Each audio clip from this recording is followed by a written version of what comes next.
This was, I believe, the greatest political movement of all time. There's never been anything like this in this country, and maybe beyond. And now it's going to reach a new level of importance because we're going to help our country heal. We're going to help our country heal. We have a country that needs help, and it needs help very badly.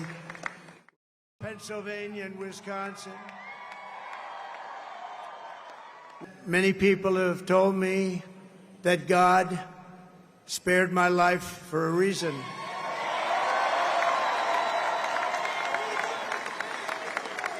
And that reason was to save our country and to restore America to greatness.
This was a highly qualified lawyer. Now, I'm not allowed to use his name because of the gag order.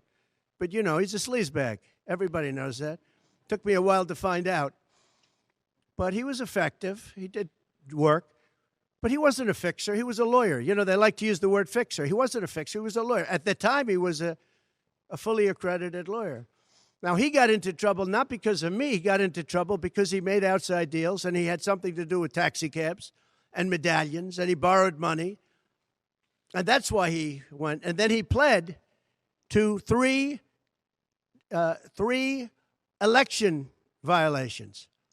I'm giving the committee today a copy of the $130,000 wire transfer from me to Ms. Clifford's attorney during the closing days of the presidential campaign that was demanded by Ms. Clifford to maintain her silence about her affair with Mr. Trump.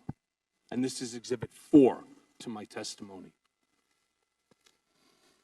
Mr. Trump directed me to use my own personal funds from a home equity line of credit to avoid any money being traced back to him that could negatively impact his campaign. And I did that too, without bothering to consider whether that was improper, much less whether it was the right thing to do or how would it impact me, my family, or the public. And I am going to jail in part because of my decision to help Mr. Trump hide that payment from the American people before they voted a few days later.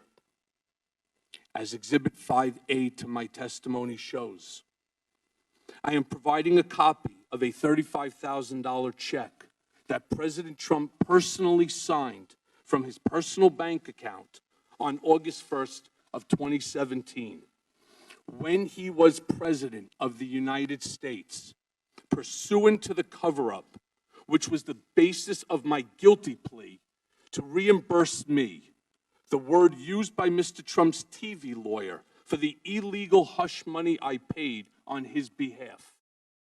I'm under a gag order, nasty gag order. We have a judge who's highly conflicted. You know what the confliction is. Nobody wants to write about it, and I'm not allowed to talk about it. If I do, he said, I get put in jail. So we'll play that game a little bit longer. We won't talk about it. Because all of their criminals, most of them, and the rest are coming. While this defendant may be unlike any other in American history, we arrived at this trial and ultimately today at this verdict in the same manner as every other case that comes through the courtroom doors, by following the facts and the law and doing so without fear or favor.